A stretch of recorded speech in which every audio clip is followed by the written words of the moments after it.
Dallas County District Attorney John Creuzot, thank you so much for joining us. We really appreciate it. You're running for re-election. Why Yes. should Democratic primary voters give you another 4 years? Well, first of all, we had very specific promises that we made in regards to criminal justice reform and also to run the office in a different manner, a more effective manner. And as far as the promises that I made to this community on criminal justice reform, let's talk about marijuana. We said we were not going to prosecute that for two reasons. Number one, 90+% every year people of color are arrested for those offenses and jailed.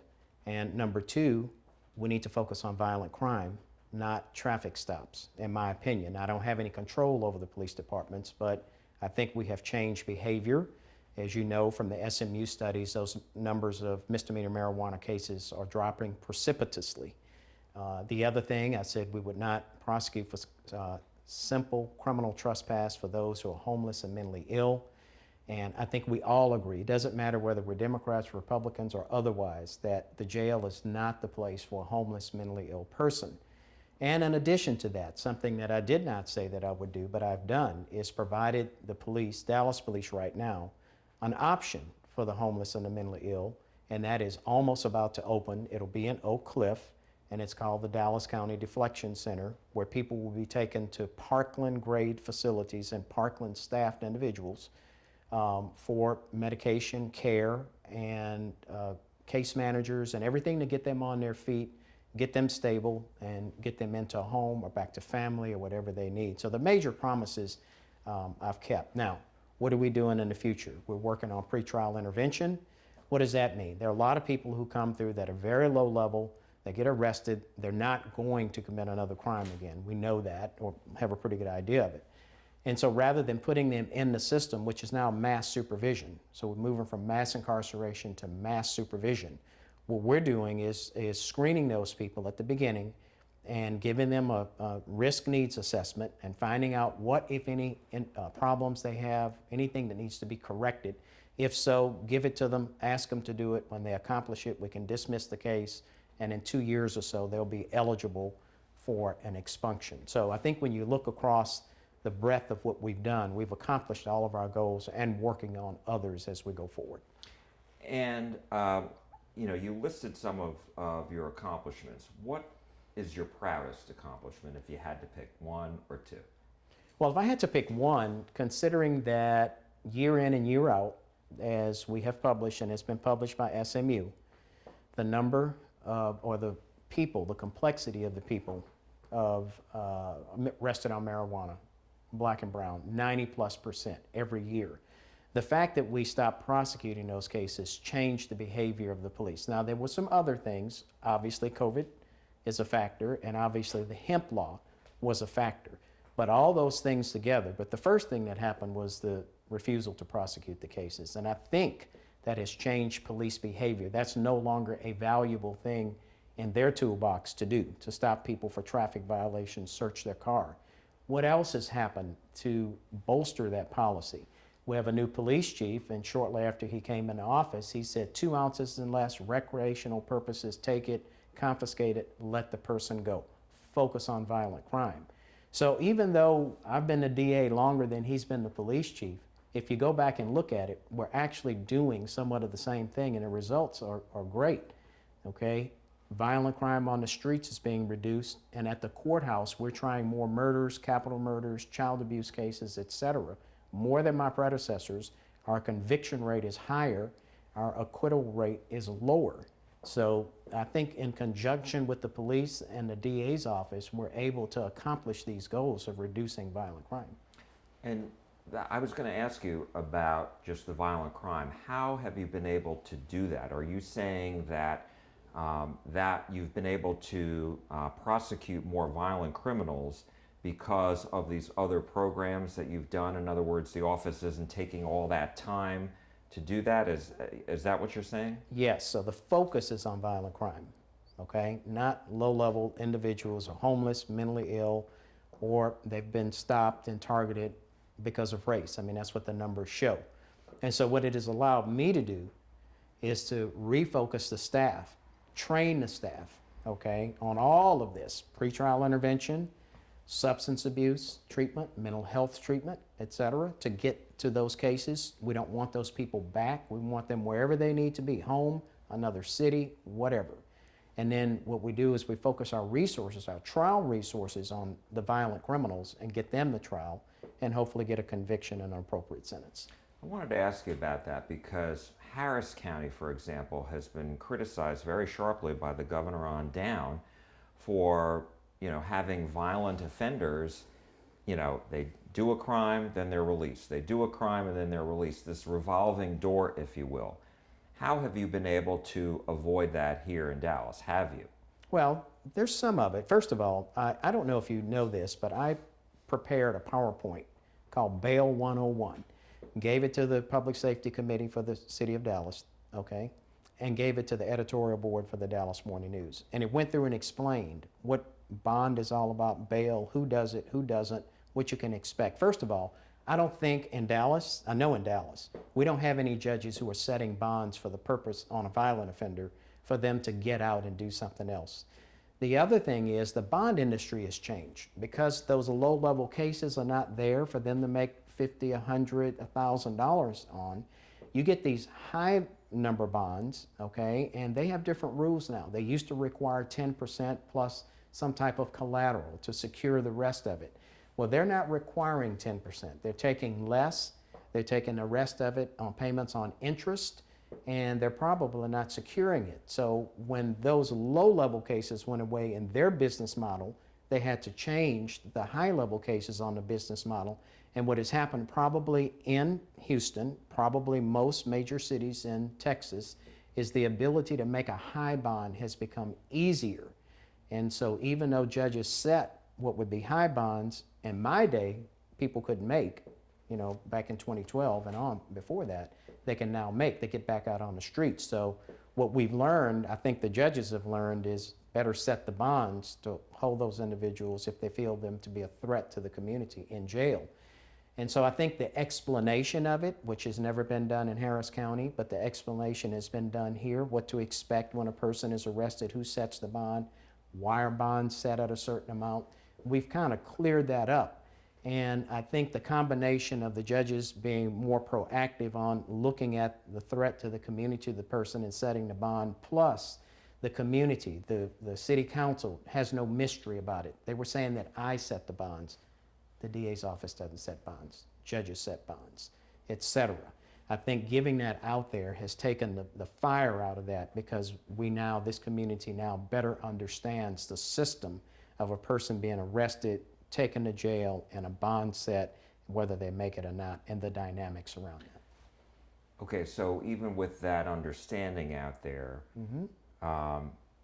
but it hasn't, Dallas has not had that issue as far as I'm aware of, right?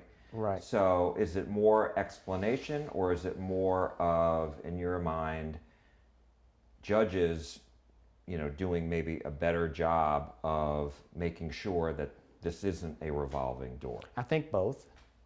I think that when you don't understand how the system works and somebody who posted a bond, $250,000 bond, goes out and commits another crime, that's confusing. And I think that we have explained that, okay? But on the other hand, I think that the judges deserve the credit for doing a much better job. It appears to me from 240 miles away that our judges have been much more attentive to this issue than perhaps judges in other counties. Now, that's not to criticize any particular judge, but that's just how it appears to me. You spoke a little bit about what you hope to accomplish in your second term if elected, if reelected. And you mentioned the homeless and this program that you have, the Dallas County Deflection Center. Yes. Is that completely funded by your office? No. Okay, so how does that? It's funded in large part by Parkland, the Parkland Foundation. North Texas Behavioral Health Authority has put over $1 million into it. Parkland's put close to $1 million. Dallas County's put in over $1 million. This is an interesting aside, but Bishop Burns from the Catholic Diocese donated $15,000 to finish off a room. So did I, to show my personal commitment to it, to finish off a room. We still have some more that need to be finished, but we're in the latter stages of this. We expect for it to be open in the next couple of months. So That's a really big commitment, and it goes together with another commitment from the Salvation Army. You know, they're building a new facility in Northwest Dallas. And so we have a loose agreement that they will build a similar facility there for that section of the county. What we want to do is show that this works. We have a model in Harris County that is showing to work over time. And if so, we can do this for the other jurisdictions, the other municipalities. They have the same problems that the city of Dallas has. And what we want to do is to expand this and once again, change habits, change practice. Instead of taking these people to jail where nothing good is going to happen, take them to the facility where they can get services, and it's more likely you're going to do what? Reduce recidivism and reduce cost. And if we can do that, put those two things together, I think we've made a major accomplishment in criminal justice reform. As you know, you've been criticized over your policy on not prosecuting thefts for less than $750. So how do you respond to that? I know you said That's actually not the policy, but well, what is it? Because you have said you didn't want to criminalize right, people being poor, poverty. right. So what is then the policy, and how do you respond to the criticism of it that it still gives people an out and sends a message that crime is okay? Well, first of all, I'm data. As you know, you've known me a long time. I've always said I'm going to make decisions based on data. Okay? So let's talk about the policy and let's talk about the data. The policy is an individual between $100 and $750, food, diapers, formula, something of that, necessities. Okay? And first of all, anything under 100 goes to a municipality, so it doesn't even come to us. But we have monitored those cases. I said then, when I said this was the policy, if it's not working, we'll shut it down, change it, make adjustments, whatever we need to do. Okay, I've looked at that category of case between $100 and $750 for the last 6 years. Every year, the number of cases filed with us drop. So some people have said, well, they're dropping because you won't prosecute so the police don't go. No, I've only been in office 3 years. We've tracked that back to 2016 or 15. Every year dropped precipitously. 1 year, 34%. I don't know why it was as high as it was, and I don't know why it's dropping, but it begs the question, did the policy give a green light to people, poor people, to commit a crime? Number one, I don't think that poor people are immoral and they're just waiting for a green light. And certainly the data has shown that that's not true because the number of those cases has dropped. So other than what I call fear mongering about the policy, there's actually no data to suggest that crime in that category went up, that any poor person felt that they had a green light to commit a crime. In fact, what it is a complete wash because we have accepted fewer cases because they don't come to us, but our rejection rate has stayed right at 98, acceptance rate, has stayed at 98 or 99%. So the fact of the matter is it didn't create crime and there's nothing to be fearful about on that policy. You also recently announced a change in how your office goes about with regards to recommending indictments before Yes. grand juries. Yes. Can you explain that, please? And, Yes. And what do you say to those who criticize it, saying, well, of course, a DA's office, a district attorney's office, should be, advocating for their prosecutions? I have lots of responses. First of all, I think we need to step back and look at who we are as Americans and our American values and how our criminal justice system is designed. Okay, first of all, we have grand juries across this nation. And what is their role? Their role is to stand between the government and the citizen accused. Okay? And government is us too. We're in there presenting the cases. We present the facts that we think constitute an offense. Okay? The fact of the matter is, prior policy by other district attorneys had on one category of cases, anything involving a public figure or a police officer who's a public figure, okay, that they would not make a recommendation. Well, what's the basis of that policy? The policy was put in, as I understand it, because people were criticizing the DA's office, okay, saying that they had their thumb on the scales in favor of the police. I don't know that that's true. I don't think it's true. But nonetheless, we wound up with two policies. one for a very small percentage of cases and another policy for the vast majority of cases. And so it begs the question, should we have two policies just based on the employment status of the individuals? And in my opinion, not. I also think that people are presumed innocent, and with the traditional function of the grand jury, I think that we should present the case, tell them what we think we can prove, what we think we have shown to be probable cause, and leave it up to them. Now, we've also talked to grand jurors past and what have you, and I've talked to my staff. My understanding is grand jurors are deciding when they hear the case, not when we make the recommendation. We have many, many cases that we recommend be indicted that they don't. They exercise their discretion.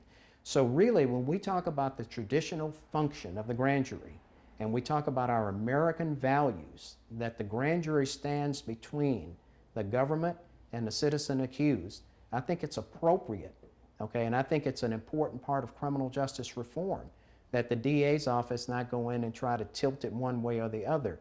It's up to them, it's up to their discretion.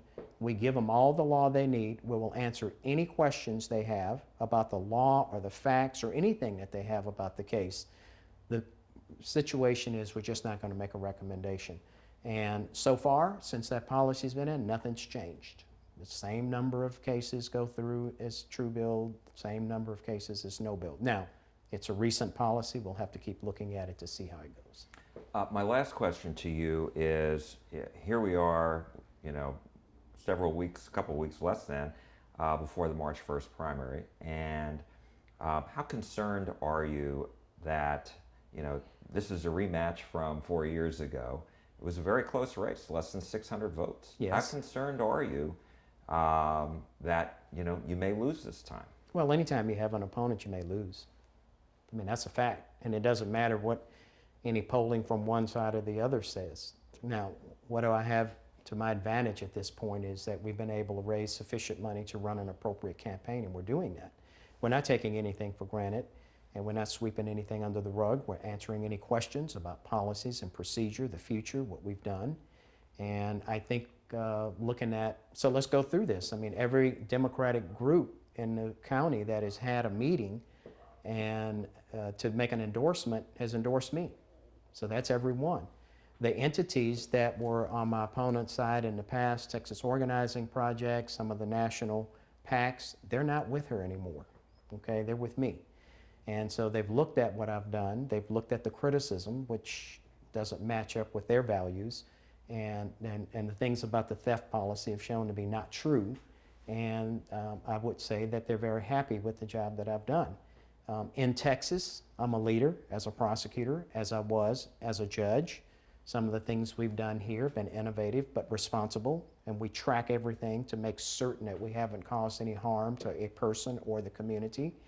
And that's nationally recognized. Not every DA around the country does that, but I do. And we work with SMU, we work with the Meadows Institute, we work with independent criminologists to put together our policies and to track them to see what we're doing. And we've been very successful without any harm to the community. Dallas County District Attorney John Creuzot, thank you so much for your time. We appreciate it. Thank you. Thank you very much. Yep.